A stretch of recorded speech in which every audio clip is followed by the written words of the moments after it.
O pré-sal foi uma descoberta histórica, hoje representa grande parte, a maior parte, né, do petróleo produzido e exportado pelo Brasil. O Brasil virou uma potência petroleira, mas em alguns poços eles já são declinantes. Por isso que surge a importância da discussão da margem equatorial. Eu queria te pedir para dar um panorama do pré-sal no Brasil e também já aproveitar e falar sobre o tema da margem equatorial, por que vocês consideram tão importante essa exploração. Veja bem, o pré-sal é algo que, de fato, salvou o Brasil e a Petrobras de voltar a ser um país importador. Aliás, mais do que isso, o pré-sal permitiu o alcance da autossuficiência em 2006. O presidente Lula anunciou a conquista da autossuficiência, que era um objetivo, é bom lembrar, de todos os governos desde que o petróleo se transformou em alguma coisa importante para o Brasil, mesmo antes da formação da Petrobras. O que todos os governos, desde o Getúlio, passando por todos os outros, Dutra, Getúlio de novo, Juscelino, Jango, depois com o golpe militar, os próprios militares também, tidos como nacionalistas e tal, até fizeram também, nunca jamais moveram para trás. Houve muito retrocesso nessa época, mas um retrocesso que não houve foi dizer para a Petrobras não perseguir a autossuficiência. Depois, a reabertura democrática, todos os governos também em sucessão, todos mirando a autossuficiência petróleo. Quer dizer, talvez tenha sido o grande objetivo comum de todos os governos brasileiros, de todos os matizes políticos, durante décadas, acima de toda e qualquer coisa, que nunca ninguém disse não, disse contra, nem os mais liberais, etc., neoliberais, etc., foi o seguinte, que o Brasil precisa conquistar a autossuficiência, e a Petrobras é importante nisso, então tome aí e vá fazendo sua missão. Sempre foi assim. Pois bem, nós chegamos a 2006, graças ao pré-sal, a esse objetivo. Mais rapidamente, talvez nunca tivéssemos chegado se essas reservas não tivessem sido insistentemente, né, por obra e graça de muitos abnegados, mas especialmente do geólogo-chefe e de exploracionista e diretor de AIP, resgatado 10 anos depois de aposentado, Guilherme Estrela, que insistiu com um poço caríssimo à época, mas ele disse, agora o orçamento é meu, eu vou tirar essa teima.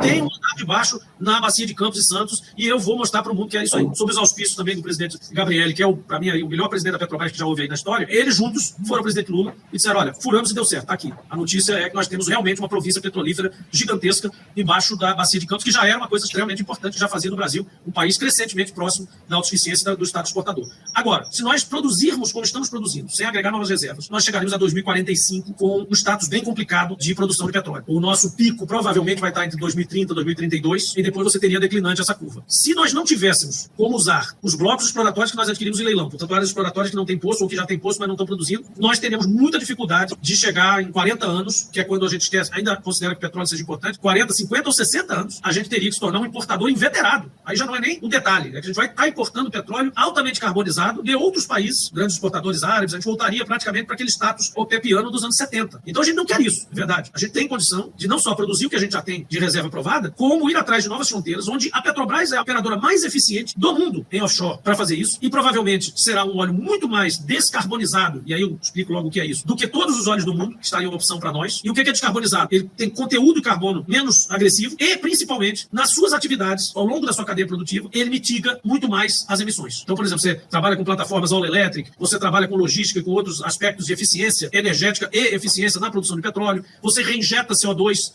que é uma emissão muito importante da produção e do gás e do petróleo. Nós hoje já somos o maior programa de injeção de CO2 do mundo. Cerca de 22% do CO2 reinjetado no mundo é injetado pela Petrobras na produção. Mas você diz, mas isso aí você que está tirando, você tem que reinjetar. Sim, só que os outros tiram e jogam na natureza. Os outros tiram e deixam junto com a produção de petróleo. Nós tiramos e reinjetamos. Então a gente meio que mitiga os efeitos do nosso petróleo, digamos, mais descarbonizado que outros que estão por aí. Então é melhor que a gente vá pagar royalties para nós mesmos, que a gente vá explorar uma margem equatorial, por exemplo, com todos os cuidados, atendendo a todo e qualquer critério e exigência que o IBAMA venha a fazer. Qualquer um. Inclusive se for interditado. Por exemplo, perto de Abrolhos, está interditado. É uma área que o IBAMA marcou lá no mapa, isso aqui é uma área de exclusão. A ANP não pode licitar, porque é bom lembrar que a Petrobras não vai para lá sem a autorização do Estado brasileiro através da ANP. A Foz do Amazonas tem lá um bloco, foi uma licitação da ANP. A gente tem um compromisso com o Estado brasileiro de furar poços ali, como parte de um programa de trabalho obrigatório com a Agência Nacional do Petróleo. É claro que o furo em si está sujeito ao licenciamento ambiental, mas aquilo é uma obrigação. Teoricamente, se a gente não cumprir, a gente é multado, é punido. Olha a situação, né? Agora, isso é normal? É. O licenciamento pode ocorrer de forma negativa, para dizer, olha, aqui não pode furar, ou vocês não apresentaram suficientes instrumentos e tal, instrumento de mitigação, etc. Não nos convenceram, volta lá e faz o dever de casa de novo. E a gente vai fazer o dever de casa quantas vezes quiser, quantas vezes for obrigado a fazer. Foz do Amazonas, no entanto, já está tudo cumprido, inclusive tudo que foi colocado no último parecer, que foi aquela negativa, que nós recorremos, fizemos um pedido de reconsideração, que é dentro do processo ambiental normal, isso aí, não tem nada de errado nisso, fizemos um pedido de reconsideração e passamos a cumprir todos os requisitos que foram alinhados ali da nova gestão do IBAMA, que a gente respeita tremendamente. E vamos continuar respeitando e vamos continuar guardando outras exigências se houver e vamos cumpri-las também.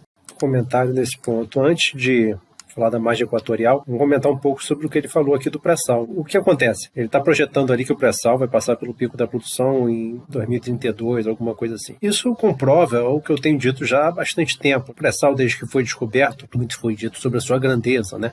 São reservas potenciais muito grandes, etc. Maior descoberta no século XXI, coisa do tipo. Certamente, sobre esse aspecto, são reservas significativas, são reservas grandes. Se você compara com as reservas que têm sido descobertas ultimamente, são reservas muito grandes. Mas não é só por isso que você vai definir, vai aceitar, vai reconhecer que é uma reserva muito grande, vai qualificá-la como uma reserva grande. Ela é grande em relação ao que tem sido descoberto. Agora, se você compara as reservas do pré-sal, potenciais do pré-sal, com necessidade de consumo não atendida do Brasil, se você projeta que o Brasil vai consumir energia per capita na proporção que países desenvolvidos consomem, Europa, Estados Unidos, Canadá, Austrália, Coreia do Sul, Japão, principais países desenvolvidos do mundo, para chegarem ao desenvolvimento, para manterem seu padrão de desenvolvimento humano, seu índice de desenvolvimento humano, padrão de qualidade de vida, crescimento econômico, para que tudo isso fosse possível e seja mantido, é necessário consumir muita energia per capita. Então, se o Brasil se coloca num padrão de consumo proporcional ao desenvolvimento que ele merece, o Brasil precisaria consumir 10 milhões de barris de petróleo por dia. Está em artigo que eu já escrevi, mostrando como eu cheguei a esse número. Hoje consome alguma coisa em torno de 2 milhões de barris. Estou falando só de barris de petróleo, não de petróleo equivalente. Então o Brasil teria que aumentar em 4, 5 vezes seu consumo de petróleo para atingir padrões de desenvolvimento europeus ocidentais, por exemplo. Então, para que isso seja possível, é necessário que o Brasil tenha os seus próprios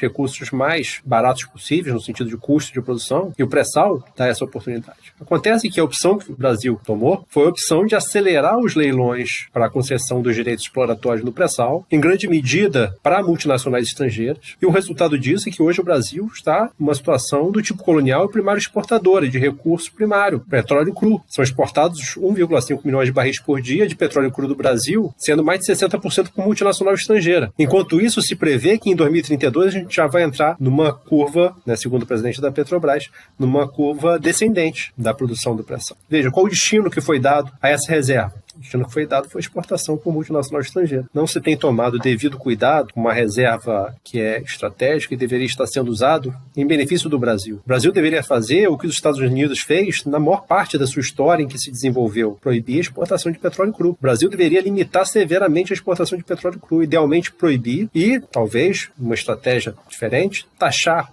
severamente a exportação de petróleo cru. Infelizmente, o presidente da Petrobras, numa taxação provisória que o governo Lula adotou, que nós elogiamos, apesar de ser provisória e apesar de ser muito baixa a alíquota da taxação de exportação de petróleo cru, o Jean Paul Prat foi um crítico, criticou o próprio governo por estar adotando essa taxa. Na verdade, a taxa deveria ser muito maior e deveria ser permanente, não provisória, justamente para que o petróleo brasileiro seja utilizado no Brasil e não exportado por multinacional estrangeira, levando o Brasil a uma perspectiva, inclusive, de insuficiência de petróleo, considerando que consome muito pouco. Imagina se consumisse o que precisa consumir, que é 4, 5 vezes mais do que consome hoje. Então essa é a primeira abordagem com relação a como se trata do pré-sal. Aí ele justifica, né, a necessidade de se procurar na margem equatorial diante dessa iminente queda da produção do pré-sal. A procura de petróleo na margem equatorial, nós também defendemos. É claro que o Brasil tem que procurar, tem que ter o direito de procurar os seus recursos, as suas riquezas, onde quer que elas estejam, desde que seja feito de uma forma responsável, sócio e ambientalmente responsável, coisa que a Petrobras já demonstrou